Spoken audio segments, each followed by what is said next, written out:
ദോഹയിൽ ഇസ്രായേൽ ആക്രമണം നടത്തിയപ്പോൾ മുതൽ കാര്യങ്ങൾ നമുക്ക് ഏകദേശം വ്യക്തമായിരുന്നു.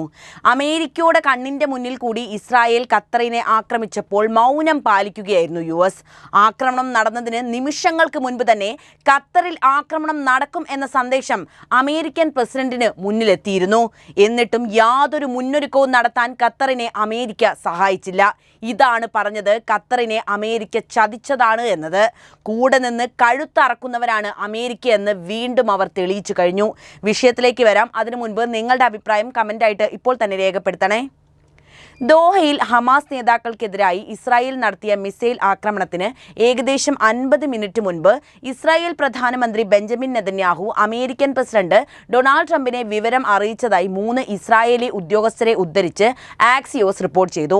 ആക്രമണം ആസൂത്രണം ചെയ്തിരുന്നുവെന്നും മിസൈൽ വിക്ഷേപണത്തിന് മുൻപ് തന്നെ വൈറ്റ് ഹൌസിന് വിവരം ലഭിച്ചിരുന്നതായും 7 ഇസ്രായേലി ഉദ്യോഗസ്ഥർ വ്യക്തമാക്കിയതായിട്ടാണ് റിപ്പോർട്ട്. ഇതാണ് സത്യമെങ്കിൽ ഇവിടെ ഖത്തറിനെ മറന്നതും അവർക്ക് പണി കൊടുത്തതും അമേരിക്ക തന്നെയാണ്. പശ്ചിമേഷ്യയിൽ അധികാരം കൈയാളാൻ ഖത്തറിന്റെ കൂടെ നിന്ന് ഇപ്പോൾ അവർക്ക് പണി കൊടുത്ത അമേരിക്കയ്ക്ക് എന്തായാലും പണി കിട്ടുക തന്നെ ചെയ്യും. ദോഹയിൽ നടന്ന മിസൈൽ ആക്രമണത്തിൽ അമേരിക്കയുടെ പങ്ക് പുറത്തു വന്നിരിക്കുകയാണിപ്പോൾ. ഇസ്രായേൽ പ്രധാനമന്ത്രി നെതന്യാഹു ആക്രമണത്തിന് ഏകദേശം 50 മിനിറ്റ് മുൻപ് അമേരിക്കൻ പ്രസിഡന്റ് ഡൊണാൾഡ് ട്രംപിനെ വിവരം അറിയിച്ചിട്ടുണ്ട് എന്ന റിപ്പോർട്ട് പശ്ചിമേഷ്യയിലെ അമേരിക്കയുടെ ഇരട്ടത്താപ്പുള്ള രാഷ്ട്രീയത്തെയാണ് വെളിപ്പെടുത്തുന്നത്. ജനാധിപത്യവും മനുഷ്യാവകാശങ്ങളും എന്ന വലിയ പ്രസംഗങ്ങൾ നടത്തുന്ന അതേ അമേരിക്ക യഥാർത്ഥത്തിൽ സ്വന്തം സ്വാർത്ഥതയും പ്രാദേശിക ആധിപത്യവുമാണ് ലക്ഷ്യമിടുന്നത് എന്നതിൻ്റെ ഏറ്റവും പുതിയ ഉദാഹരണമാണ് ഈ സംഭവം. ഖത്തറിനോടൊപ്പം സഹകരിച്ച് പ്രദേശത്തെ സാമ്പത്തികവും രാഷ്ട്രീയപരവുമായ സ്വാധീനം വർദ്ധിപ്പിക്കാനുള്ള നീക്കങ്ങൾ നടത്തിയ അമേരിക്ക അതേ ഖത്തറിനെ ആക്രമണത്തിന്റെ ഇരയായി മാറ്റാൻ വഴിവെച്ചത് ഒരു വലിയ രാഷ്ട്രീയ കുതന്ത്രം തന്നെയാണ്. സുരക്ഷയുടെ പേരിൽ, ഭീകരതയ്ക്കെതിരായ പോരാട്ടത്തിന്റെ പേരിൽ, മനുഷ്യാവകാശങ്ങൾ കാക്കാനുള്ള ഉത്തരവാദിത്തത്തിന്റെ പേരിൽ പ്രസംഗിച്ച അമേരിക്ക സ്വന്തം താൽപര്യങ്ങൾക്കായി ഒരു രാജ്യത്തെ ഏകാഗിയാക്കി ആക്രമണത്തിന് ഇരയാക്കുന്നു. ഇത് ലോകത്തോടുള്ള ഒരു സന്ദേശം കൂടിയാണ്. ശക്തനാകുന്നവന്റെ കൂടെ നിൽക്കാം, അധികാരം നഷ്ടമാകുമ്പോൾ അവനെ ഒഴിവാക്കാം. ഇത്തരത്തിലുള്ള നടപടികൾ അമേരിക്കയുടെ ആഗോള വിശ്വാസ്യതയെ തന്നെ ചോദ്യം ചെയ്യുന്നുണ്ട്. ഒരു കൂട്ടാളിയെ ഉപയോഗിച്ച് സ്വന്തം താൽപര്യങ്ങൾ നേടുകയും ആവശ്യമില്ലാതാകുമ്പോൾ അവരെ അപകടത്തിലേക്ക് തള്ളിയിടുകയും ചെയ്യുന്ന രാഷ്ട്രീയ സംസ്കാരം സുരക്ഷയെക്കുറിച്ചുള്ള അവരുടെ പ്രസംഗങ്ങളെ തകർത്ത് കളയുന്നു. മനുഷ്യാവകാശത്തിന്റെയും ജനാധിപത്യത്തിന്റെയും പേരിൽ വാക്കുകൾ മാത്രം ഉപയോഗിച്ച് യഥാർത്ഥത്തിൽ അതിനൊന്നും പ്രാധാന്യം നൽകാതെ സ്വന്തം ലാഭത്തിനായി പ്രവർത്തിക്കുന്ന ഇരട്ടമുഖ രാഷ്ട്രീയമാണ് അമേരിക്ക ഇപ്പോൾ നടപ്പിലാക്കുന്നത്. പശ്ചിമേഷ്യയിൽ ശക്തി പ്രദർശനത്തിന് ശ്രമിക്കുന്ന അതേ അമേരിക്ക ഇപ്പോൾ സ്വന്തം കുതന്ത്രങ്ങളുടെ ഫലങ്ങൾ നേരിടേണ്ടതായി വരും. ഖത്തറിനോടൊപ്പം ചേർന്ന് ആഗോള സാമ്പത്തിക വഴികൾ നിയന്ത്രിക്കാനായിരുന്നു അവരുടെ ശ്രമം. എന്നാൽ ഇപ്പോൾ അതേ ഖത്തറിനെ ആക്രമണത്തിനിരയാക്കി പ്രദേശത്തിന്റെ വിശ്വാസം നഷ്ടപ്പെടുത്തുകയാണ് ചെയ്തിരിക്കുന്നത്. ഇത് വെറുമൊരു കുതന്ത്രത്തിന്റെ പരാജയം മാത്രമല്ല, അമേരിക്കയുടെ ആഗോള രാഷ്ട്രീയത്തിന്റെ മുഖം മുഴുവൻ പൊളിഞ്ഞു കിടക്കുന്നതാണ്. ഇത്തരത്തിലുള്ള സമീപനം തുടർന്നാൽ മറ്റു രാജ്യങ്ങൾക്കും അമേരിക്കയുമായി കൈകോർക്കുന്നതിൽ വിശ്വാസം നഷ്ടപ്പെട്ടേക്കാം. രാഷ്ട്രീയ സൗഹൃദങ്ങൾ ലാഭം നോക്കി രൂപപ്പെടുന്നതും പ്രശ്നങ്ങൾ വന്നാൽ ഉപേക്ഷിക്കപ്പെടുന്നതുമായ ഒരു ലോകക്രമത്തിലേക്ക് ഇത് നയിക്കും. ജനാധിപത്യവും നീതിയും എന്ന പേരിൽ നടത്തുന്ന പ്രസംഗങ്ങൾ വെറും പ്രചാരണ ആയുധങ്ങളാണെന്നുള്ളത് ലോകം തിരിച്ചറിയുക തന്നെ ചെയ്യും. അതിനാൽ ഖത്തറിനോടുള്ള അമേരിക്കയുടെ ഇരട്ടത്താപ്പുള്ള ഈ സമീപനം പ്രദേശത്തെ സ്ഥിരതയ്ക്ക് പോലും ഭീഷണിയാണ്. സ്വന്തം ലാഭത്തിനായി കൂട്ടാളികളെ ഉപേക്ഷിക്കുന്ന അമേരിക്കയ്ക്ക് ഈ നടപടിയുടെ രാഷ്ട്രീയവും സാമ്പത്തികവുമായ ദീർഘകാല പ്രത്യാഘാതങ്ങൾ ഇനിയും നേരിടേണ്ടതായി വരും. ലോകം മുഴുവൻ അവരെ വിശ്വാസയോഗ്യമെന്ന് കരുതാതെ മാറുമ്പോൾ അവരുടെ ആഗോളാധിപത്യം ക്ഷയിക്കുക തന്നെ ചെയ്യും. ശക്തിയുണ്ട് എന്ന അഹങ്കാരവും കുതന്ത്ര രാഷ്ട്രീയവും ചേർന്നാണ് അമേരിക്ക ഈ തെറ്റ് ചെയ്തിരിക്കുന്നത്. അതിന് യഥാർത്ഥ മറുപടി പ്രദേശത്തിന്റെ ജനങ്ങളുടെ, സർക്കാരുകളുടെയും പ്രതികരണങ്ങളായിരിക്കും. ഖത്തർ എന്നും അമേരിക്കയ്ക്കൊപ്പം നിന്ന ഒരു രാജ്യം തന്നെയാണ്.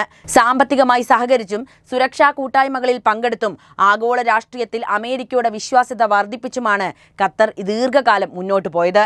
എണ്ണവാതക വിപണികളിലെ ബന്ധങ്ങൾ മുതൽ പ്രതിരോധ സഹകരണങ്ങൾ വരെ നിരവധി മേഖലകളിൽ ഇരു രാജ്യങ്ങളും കൈകോർത്ത് പ്രവർത്തിച്ചിട്ടുണ്ട്. എങ്കിലും ഇപ്പോൾ കാണുന്നത് അതിനുള്ള മറുപടിയല്ലാത്ത മറ്റൊന്നാണ്.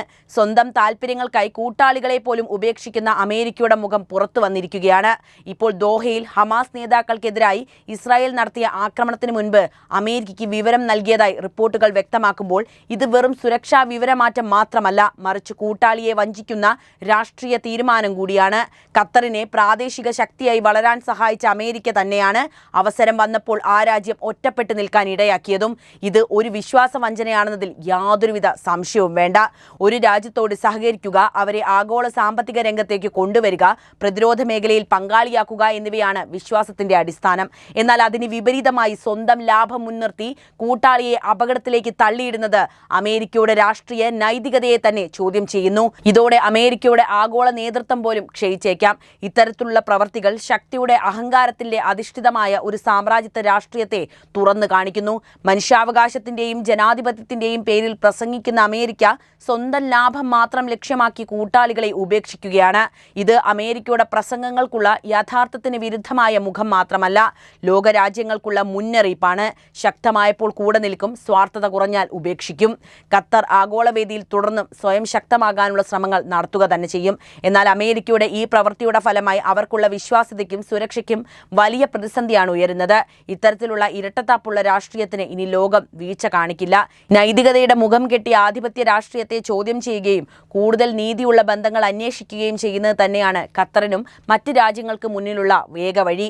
അവസാനമായി പറയുകയാണെങ്കിൽ, സ്വന്തം കൂട്ടാളിയെ ഉപേക്ഷിച്ച് സ്വന്തം ലാഭം മാത്രം അന്വേഷിക്കുന്ന അമേരിക്കയുടെ സമീപനം ആഗോള രാഷ്ട്രീയത്തിൽ വലിയൊരു മുന്നറിയിപ്പാണ്. ശക്തിയുടെ പേരിൽ നടത്തുന്ന ഇത്തരം കുതന്ത്രങ്ങൾ അവസാനത്തിൽ സ്വന്തം ആധിപത്യം തന്നെ ദുർബലമാക്കുമെന്നത് ചരിത്രം വീണ്ടും ഓർമ്മപ്പെടുത്തുന്നു. അമേരിക്ക ഖത്തറിനോട് ചെയ്തത് ഒരു സാധാരണ രാഷ്ട്രീയ നീക്കം മാത്രമല്ല, അതൊരു വലിയ ചതിയാണ്. ദീർഘകാലം തങ്ങളുടെ സുരക്ഷയ്ക്കും സാമ്പത്തിക വികസനത്തിനും വിശ്വസ്ത കൂട്ടാളിയായി നിന്ന രാജ്യത്തെ സ്വന്തം ലാഭത്തിനായി ഉപേക്ഷിച്ചു തള്ളുന്ന പ്രവൃത്തിയാണ് അമേരിക്ക ഇപ്പോൾ കാട്ടിക്കൊടുക്കുന്നത്. ഖത്തറിനെ കൂട്ടുകാരനായി സ്വീകരിക്കുകയും പ്രതിരോധ രംഗത്തും വ്യാപാര രംഗത്തും നിരവധി കരാറുകൾ നടത്തി മുന്നോട്ടു പോവുകയും ചെയ്ത അമേരിക്ക തന്നെയാണ് അവസരം വന്നപ്പോൾ അവരെ ഒറ്റപ്പെടുത്തിയത്. ഇത് വിശ്വാസവഞ്ചനയുടെ ഏറ്റവും വ്യക്തമായ ഉദാഹരണം കൂടിയാണ്. ഖത്തർ എന്നും അമേരിക്കയുടെ സഹകരണ രാജ്യമാണ്. എണ്ണയും വാതക വ്യാപാരവും മുതൽ സുരക്ഷാ സഹകരണങ്ങൾ വരെ വിവിധ മേഖലകളിൽ ചേർന്ന് പ്രവർത്തിച്ചു. നിരവധി അന്താരാഷ്ട്ര സമ്മർദ്ദങ്ങൾക്കിടയിലും അമേരിക്കയ്ക്ക് കൂടെ നിന്ന ഖത്തറിനോട് ഹമാസ് നേതാക്കൾക്കെതിരായ ഇസ്രയേൽ ആക്രമണത്തിന് മുൻപ് വിവരം പങ്കുവെച്ച് അതിനായി വഴിയൊരുക്കിയിരിക്കുന്നത് ഒരു കൂട്ടാളിയെ അപകടത്തിലേക്ക് തള്ളിയിടാനുള്ള ക്രൂരമായ രാഷ്ട്രീയ നീക്കമാണ്. സുരക്ഷയുടെ പേരിലും ഭീകരതയ്ക്കെതിരായ പോരാട്ടത്തിന്റെ പേരിലും ഉയർത്തിക്കാട്ടിയ ന്യായീകരണങ്ങൾ വെറും മറയാണെന്ന് ഇതോടെ വ്യക്തമായിരിക്കുന്നു. വിശ്വാസം ഒരു രാജ്യത്തിന്റെ ശക്തിയാണ്. അതിനെ സംരക്ഷിക്കാനാണ് സഖ്യങ്ങൾ രൂപപ്പെടുത്തുന്നത്. എന്നാൽ സ്വന്തം ലാഭം ലക്ഷ്യമാക്കി കൂട്ടാളിയെ ഉപയോഗിച്ച ശേഷം ഉപേക്ഷിക്കുന്ന രാഷ്ട്രീയ സമീപനം വിശ്വാസത്തിന്റെ അടിത്തറ തന്നെ തകർത്ത് കളഞ്ഞു. അമേരിക്ക സ്വീകരിച്ച ഈ നടപടി ആഗോള രാഷ്ട്രീയത്തിൽ തങ്ങളുടെ വാക്കുകളോടുള്ള വിശ്വാസ്യത നഷ്ടപ്പെടുത്തുന്ന ഗുരുതരമായ ചതിയാണെന്ന് പറയാതെ വയ്യ. ഇത് വെറും ഖത്തറിനോടുള്ള അനീതിയല്ല, ലോകം മുഴുവൻ കാണുന്ന ഒരു മുന്നറിയിപ്പാണ്. ശക്തിയുള്ളപ്പോൾ കൂടെ നിൽക്കും, അതിനേക്കാൾ വലിയ ലാഭം കാണുമ്പോൾ ഉപേക്ഷിക്കും. ഇത്തരത്തിൽ ഇരട്ടത്താപ്പുള്ള സമീപനം ഭാവിയിൽ ഒരു രാജ്യവും അമേരിക്കയെ വിശ്വസിക്കാനാകാത്ത സാഹചര്യം സൃഷ്ടിക്കുക തന്നെ ചെയ്യും. ജനാധിപത്യത്തിന്റെയും മനുഷ്യാവകാശത്തിന്റെയും പേരിൽ സംസാരിക്കുന്ന അമേരിക്കയുടെ യഥാർത്ഥ മുഖം ഇത് തുറന്നു കാണിക്കുന്നു. ഖത്തറിന് നേരെയുണ്ടായ ഈ ചതി പ്രദേശത്തിന്റെ സമാധാനത്തെയും രാഷ്ട്രീയ സമതുലിതത്തെയും ദോഷകരമായി ബാധിക്കും. സുരക്ഷയും സാമ്പത്തിക വികസനവും ലക്ഷ്യമിട്ട് രൂപപ്പെടുത്തിയ കൂട്ടുകെട്ടുകൾ അധികാരക്കളികളിൽ തകർന്നു പോകുമെന്നതിന് ഇത് തെളിവാണ്. ഇത്തരമൊരു ചതി ആഗോളവേദിയിൽ നീതിക്കും വിശ്വാസ്യതയ്ക്കും ദോഷകരമായ ഒരു പ്രവണതയ്ക്കും വഴിയൊരുക്കുന്നു. അതുകൊണ്ട് അമേരിക്കയുടെ ഈ പ്രവൃത്തിയെ രാഷ്ട്രീയമായി മാത്രമല്ല നൈതികമായും ചോദ്യം ചെയ്യേണ്ടതുണ്ട്. കൂട്ടാളികളെ ഉപയോഗിച്ച ശേഷം ഉപേക്ഷിക്കുന്ന കുതന്ത്രം ഒരു രാജ്യത്തിന്റെ ശക്തിയെ മാത്രമല്ല, ലോകം മുഴുവൻ അംഗീകരിക്കുന്ന വിശ്വാസ്യതയും തകർക്കുന്നു. ഖത്തറിന് നേരെയുണ്ടായ ഈ ചതി അന്താരാഷ്ട്ര ബന്ധങ്ങളിലെ ഉത്തരവാദിത്തത്തിന്റെ ആവശ്യകതയെ വീണ്ടും ഓർമ്മിപ്പിക്കുകയാണ്. ഒരു കാര്യം കൂടി പറയട്ടെ, ശക്തിയും ലാഭവും മുൻനിർത്തി സ്വന്തം കൂട്ടാളിയെ വഞ്ചിച്ച അമേരിക്കയുടെ നടപടി പ്രദേശത്തിന്റെ രാഷ്ട്രീയ ഭൂപടത്തെയും ലോക ജനങ്ങളുടെ വിശ്വാസത്തെയും ആഴത്തിൽ ബാധിക്കും. ഇതൊരു രാഷ്ട്രീയ നീക്കം മാത്രമല്ല, വലിയൊരു ചതിയാണ്. അതിന്റെ പ്രത്യാഘാതങ്ങൾ ദൂരവ്യാപകമായിരിക്കുമെന്നത് വ്യക്തമാണ്. ഈ വിഷയത്തിലെ നിങ്ങളുടെ നിലപാട് ഇപ്പോൾ തന്നെ കമന്റായി രേഖപ്പെടുത്തൂ. ഒപ്പം ഈ അറിവുകൾ എല്ലാവരിലേക്കും എത്താൻ വീഡിയോ ഒന്ന് ലൈക്ക് ചെയ്യാനും ഷെയർ ചെയ്യാനും പ്രത്യേകം ശ്രദ്ധിക്കുമല്ലോ.